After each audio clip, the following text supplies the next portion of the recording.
आपकी फसलों का संपूर्ण सुरक्षा कवच। कृषि एवं किसान कल्याण मंत्रालय, भारत सरकार।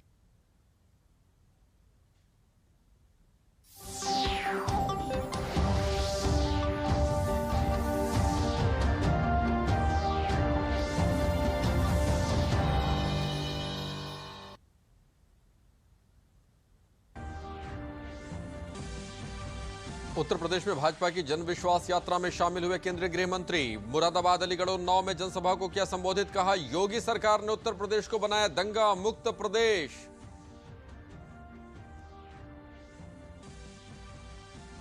मुख्यमंत्री योगी आदित्यनाथ ने महाराजगंज जनपद को 437 करोड़ की 77 विकास परियोजनाओं की दी सौगात। सीएम योगी ने प्रदेश को विकास की राह में पिछड़ा बनाए रखने के लिए सपा बसपा की पिछली सरकारों को ठहराया जिम्मेदार।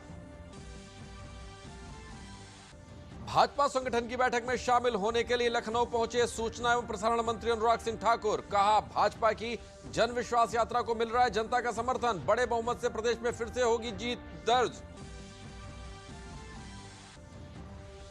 और मुख्य निर्वाचन आयुक्त ने प्रेस कॉन्फ्रेंस कर दी जानकारी। सर्वदलीय बैठक के दौरान प्रदेश के सभी दल चुनाव सही समय पर कराए जाने पर सहमत। कोरोना प्रोटोकॉल के साथ कराए जाए चुनाव। नमस्कार, मैं हूं हेमेंद्र तोमर। समाचार विस्तार से। 19 दिसंबर से भारतीय जनता पार्टी की शुरू हुई जन विश्वास यात्रा आज मुरादाबाद पहुंची। यात्रा में केंद्रीय गृह एवं सहकारिता मंत्री अमित शाह शामिल हुए। जन विश्वास यात्रा को संबोधित करते हुए केंद्रीय गृह मंत्री अमित शाह ने कहा कि पिछली सरकारों में पीतल नगरी अपनी पहचान खो चुकी थी। हमारी भाजपा सरकार ने एक जनपद एक उत्पाद से जोड़कर पीतल नगरी को उसकी पहचान दिलाई। उन्होंने सरकार की उपलब्धियों को गिनाते हुए कहा कि भाजपा सरकार ने उत्तर प्रदेश को दंगा मुक्त प्रदेश बनाया है। उन्होंने कहा कि उत्तर प्रदेश के गन्ना किसानों को संपन्न बनाया, किसानों को उनकी फसल की सही और पूरी कीमत दिलाई है।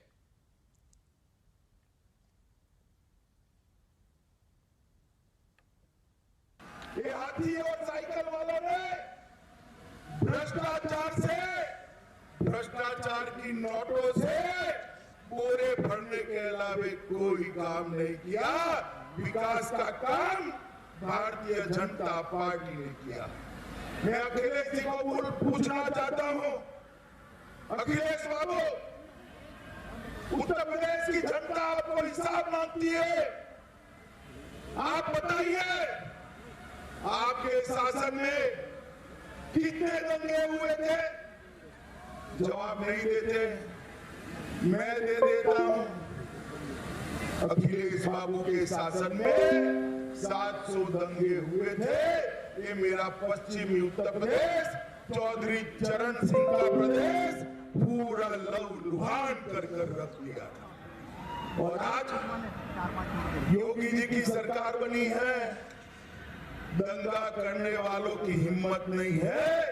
आंख उठाकर छोप देखने की मित्रों हिम्मत नहीं। याद है या नहीं है?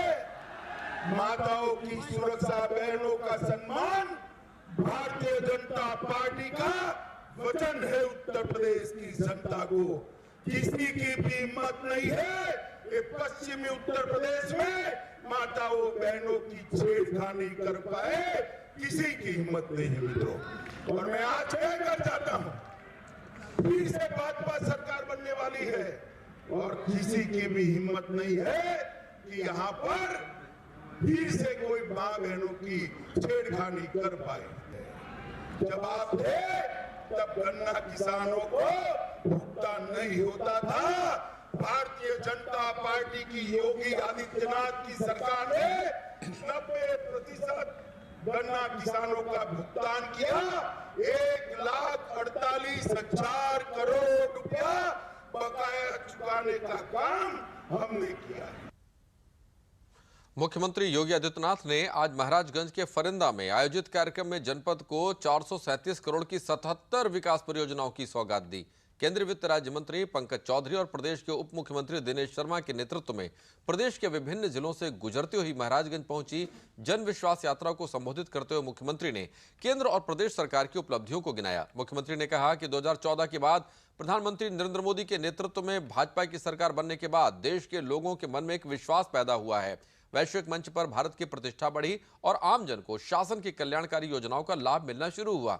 मुख्यमंत्री ने विपक्ष को आड़े हाथों लेते हुए कहा कि कांग्रेस, सपा, बसपा ने प्रदेश का विकास करने के लिए नहीं बल्कि अराजकता पैदा करने के लिए प्रदेश को गिरवी रखने का काम किया था।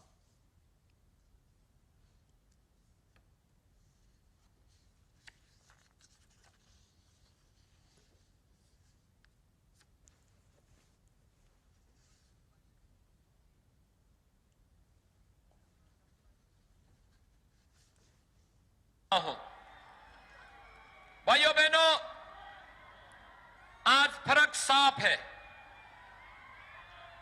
2014 के पहले देश के अंदर वातावरण क्या था और 2014 के बाद देश के अंदर वातावरण में कितना परिवर्तन हुआ है, यह आज किसी से छुपा हुआ नहीं है। 2014 के पहले देश के अंदर अविश्वास था, देश में अराजकता थी, देश में लोगों के मन में सरकार के प्रति एक गुस्सा था, व्यापक भ्रष्टाचार था, आतंकवाद, उग्रवाद सिर चढ़ करके बोल रहा था, देश की आस्था के साथ खिलवाड़ हो रहा था। लेकिन 2014 के बाद प्रधानमंत्री मोदी जी के नेतृत्व में भारतीय जनता पार्टी की सरकार बनने के बाद देश के लोगों के मन में एक विश्वास जागृत हुआ। वैश्विक मंच पर भारत की प्रतिष्ठा बढ़ी, आम जन को शासन की कल्याणकारी योजनाओं का लाभ मिलना प्रारंभ हुआ।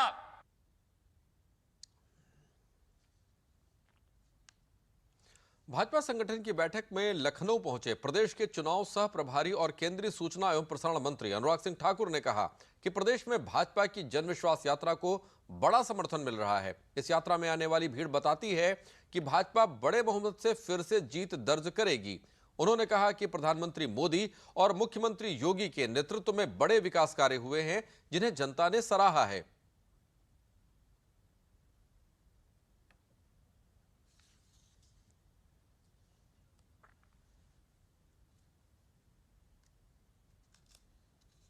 उत्तर प्रदेश के युवा राष्ट्र निर्माण में भी अपनी बड़ी भूमिका निभाते हैं और जहां तक उत्तर प्रदेश की बात है, 2014 की बात हो, 2017 की बात हो, 2019 की बात हो, हर बार उन्होंने ईमानदार भारतीय जनता पार्टी की सरकार बनाई और उत्तर प्रदेश में 5 सालों में सोच ईमानदार, काम दमदार को देखा भी है।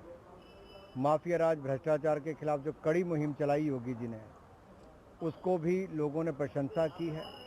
लोग चाहते हैं भय का वातावरण जैसे खत्म हुआ वैसे ही रहे, भ्रष्टाचार के खिलाफ जैसे मुहिम चली वैसे ही चलती रहे, उत्तर प्रदेश का चहुमुखी विकास जो भाजपा की सरकार में हुआ वैसे ही आगे हो। इसीलिए जन आशीर्वाद यात्राओं में आपने देखा होगा कि 6 की 6 यात्राओं में रिकॉर्ड भीड़ आ रही है। ये लोग अपना आशीर्वाद देने आ रहे हैं, समर्थन देने आ रहे हैं और ये विश्वास दिलाता है कि एक बार फिर मोदी जी, योगी जी उत्तर प्रदेश को आगे ले जाएंगे, सरकार बनाएंगे। भारत के निर्वाचन आयोग ने आज राजधानी लखनऊ में प्रेस कॉन्फ्रेंस कर जानकारी दी है कि सर्वदलीय बैठक के दौरान प्रदेश के सभी दल इस बात पर सहमत हैं कि कोरोना प्रोटोकॉल के साथ चुनाव सही समय पर कराए जाएं। मुख्य निर्वाचन आयुक्त सुशील चंद्रा ने कहा कि सभी राजनीतिक दलों के प्रतिनिधियों ने हमसे मुलाकात की और हमें बताया कि सभी कोविड-19 प्रोटोकॉल का पालन करते हुए समय पर चुनाव कराए जाने चाहिए। कुछ राजनीतिक दल ज्यादा रैलियों के खिलाफ हैं। उन्होंने रैलियों की संख्या को सीमित करने का सुझाव दिया है। मुख्य निर्वाचन आयुक्त ने कहा कि राजनीतिक दलों ने कई मुद्दों पर सुझाव दिए हैं। दलों का कहना है कि घनी आबादी वाले इलाके में पोलिंग बूथ न बनाए जाएं। प्रदेश में राज्य में विधानसभा का कार्यकाल 14 मई 2022 को समाप्त हो रहा है। राज्य में 403 विधानसभा निर्वाचन क्षेत्रों, जिसमें कि 317 जनरल, 84 एससी तथा 2 एसटी असेंबली कंस्टिट्यूएंसी हैं, इनके लिए चुनाव होने हैं। भारत निर्वाचन आयोग स्वतंत्र, निष्पक्ष, प्रलोभन मुक्त और कोविड सेफ तरीके से विधानसभा का आगामी सामान्य निर्वाचन कराने के लिए प्रतिबद्ध है कि किसी तरह का भी प्रलोभन और किसी तरह का भी एक्साइज डिस्ट्रीब्यूशन, मादक पदार्थों का डिस्ट्रीब्यूशन, फ्री व्हील डिस्ट्रीब्यूशन किसी तरह से भी न हो पाए। उत्तर प्रदेश के नए मुख्य सचिव दुर्गा शंकर मिश्रा ने काम संभाल लिया है। नए मुख्य सचिव दुर्गा शंकर मिश्रा ने आज लोक भवन में निवर्तमान मुख्य सचिव आर के तिवारी से पदभार ग्रहण किया। कार्यभार संभालने से पहले दुर्गा शंकर मिश्र लखनऊ एयरपोर्ट से सीधे चुनाव आयोग की बैठक में शामिल हुए। नवागत मुख्य सचिव दुर्गा शंकर मिश्रा ने मीडिया से बातचीत में कहा कि उत्तर प्रदेश के 87% लोगों को कोविड-19 की पहली डोज लगाई जा चुकी है। उन्होंने कहा कि केंद्र व राज्य सरकार की सभी योजनाओं को लागू करके उत्तर प्रदेश को नंबर 1 स्थान पर पहुंचाना लक्ष्य होगा। उत्तर प्रदेश को जो कि माननीय प्रधान हमारे मुख्यमंत्री जी बार-बार उनको मैंने सुना है, उत्तर प्रदेश को प्रथम राज्य बनाने का हर चीज में, और इकोनॉमी में उन्होंने 1 लाख करोड़ का टारगेट उन्होंने रखा हुआ कि हमारी जो यहाँ की स्टेट जीडीपी को ले जाने को, उन सब चीजों को हम लोग कैसे, जो हमारे कार्यक्रम कहीं भी कार्य रुके पड़े हैं किसी विभाग का, देश में एक प्रकार से काफी तेजी से कोविड-19 बढ़ रहा है। अभी बहुत ज्यादा नहीं बढ़ा है, लेकिन एक बढ़ने की एक आपको झलक आगे दिख रही है कि आगे के लिए तो उसके ऊपर पूरी हमारी एक पैनी नजर रहनी चाहिए। लगभग 87% लोगों को, जो हमारे करीब 14.5 करोड़ लोग हैं एलिजिबल, जो कि 18 साल से ऊपर के, उसमें से 12.5 करोड़ से ज्यादा लोगों को पहली डोज दिया जा चुका है। 7 करोड़ से ज्यादा लोगों को दूसरी डोज दिया जा चुका है। यानी पहली डोज लगभग 87% से ऊपर को और दूसरी डोज लगभग 47% से ऊपर को दिया चुका है। इसको बहुत तेजी से बढ़ाएंगे। कौशाम्बी दौरे पर आए भाजपा प्रदेश अध्यक्ष स्वतंत्र देव सिंह ने भरवारी में जनसभा को संबोधित किया। उन्होंने कहा कि पहले कश्मीर में सेना के जवानों पर पत्थर फेंके जाते थे, लेकिन प्रधानमंत्री नरेंद्र मोदी और गृह मंत्री अमित शाह के नेतृत्व ने कश्मीर से 370 हटाकर मनोबल बढ़ाने का काम किया है। अब जवानों पर पत्थर नहीं चलते, बल्कि पुष्पों की वर्षा होती है। उन्होंने कहा कि प्रदेश में अब दंगा नहीं होगा, क्योंकि योगी सरकार में हिंदू मुस्लिम साथ चलेंगे।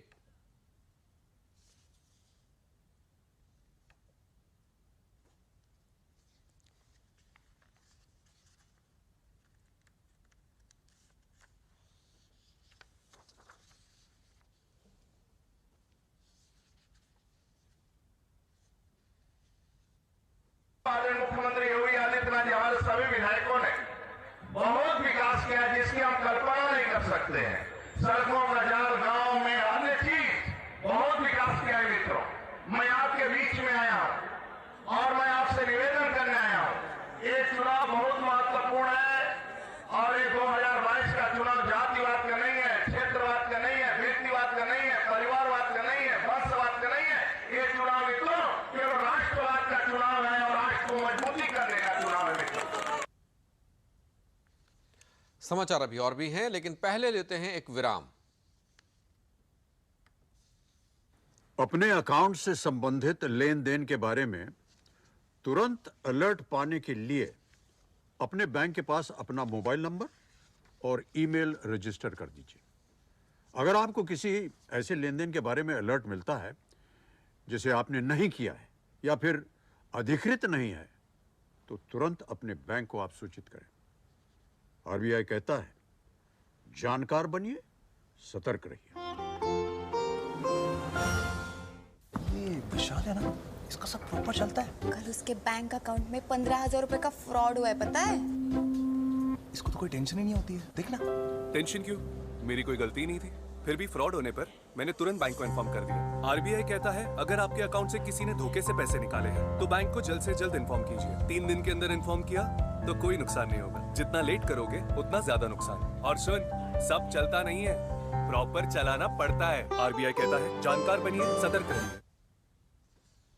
कांग्रेस की राष्ट्रीय महासचिव प्रियंका गांधी ने बुधवार को फिरोजाबाद के सिरसागंज कस्बे में शक्ति संवाद कार्यक्रम में महिलाओं से संवाद किया और आंगनबाड़ी और आशा कार्यकर्तियों की समस्याओं को सुना। प्रियंका गांधी ने आश्वासन दिया कि प्रदेश में कांग्रेस की सरकार बनने के बाद आंगनबाड़ी में कार्यरत महिलाओं का मानदेय 10,000 रुपए प्रतिमाह कर दिया जाएगा और शिक्षा मित्रों को नियमित किया जाएगा।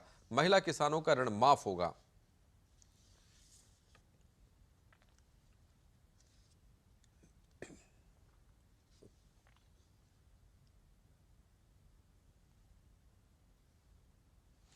बस्ती जिले में भारत सरकार के सूचना पत्र मंत्रालय द्वारा बस्ती में ग्रामीण पत्रकारों के लिए केंद्र और प्रदेश सरकार की योजनाओं के प्रचार प्रसार के लिए वार्तालाप कार्यक्रम का आयोजन किया गया।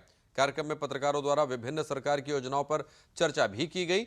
विधायक सदर दयाराम चौधरी ने वार्तालाप कार्यक्रम को संबोधित करते हुए कहा कि केंद्र और प्रदेश सरकार की योजनाओं का लाभ हर व्यक्ति को मिला है, सभी को मिला। आवास, शौचालय, किसान सम्मान निधि, गड्ढा मुक्त सड़कें, गरीब कल्याण योजना के तहत राशन भी मिला है।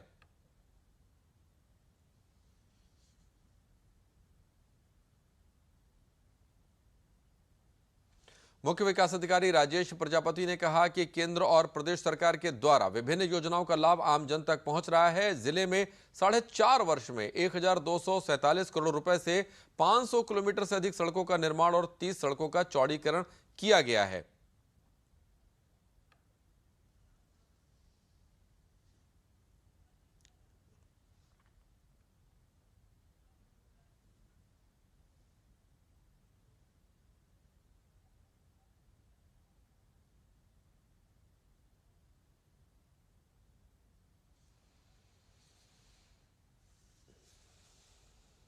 मंत्रालय द्वारा आयोजित कार्यशाला में बहुत ही सकारात्मक विचार आए हैं। जितनी भी योजनाएं केंद्र सरकार या प्रदेश सरकार द्वारा चलाई जा रही हैं, उन योजनाओं का लाभ गांव में पात्र व्यक्तियों तक पहुंचे और ये योजनाएं धरातल पर काम करें, इसके लिए बहुत अच्छे सुझाव भी आए हैं।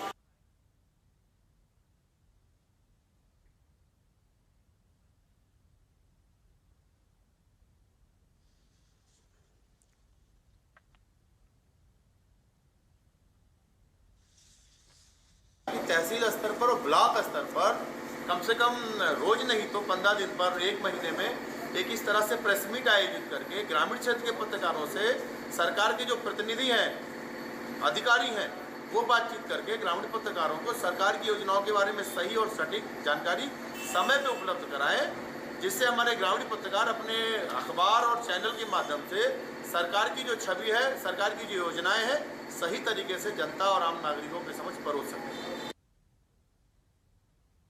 कार्यक्रम को संबोधित करते हुए भारत सरकार के सूचना पत्र कार्यालय के अपर महानिदेशक आरपी सरोज ने कहा कि कोरोना काल में पत्रकारों के असामयिक मृत्यु पर केंद्र सरकार बहुत गंभीर है। उनका जिलेवार सर्वे का कार्य चल रहा है।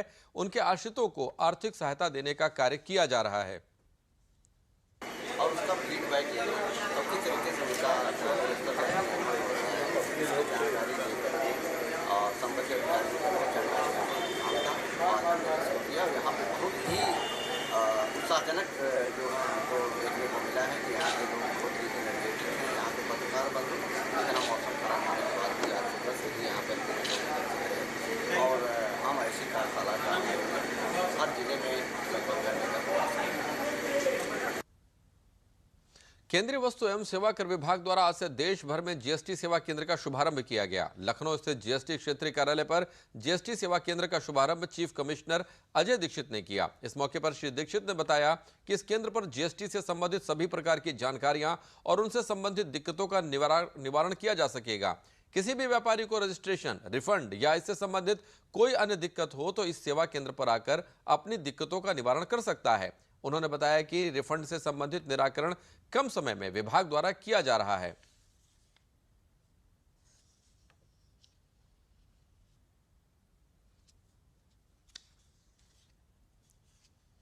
देखिए, ये ट्रेड फैसिलिटेशन सेंटर देश भर में खोले गए हैं। लखनऊ अंचल में, लखनऊ आयुक्तालय में ये ट्रेड सेंटर खोला गया है।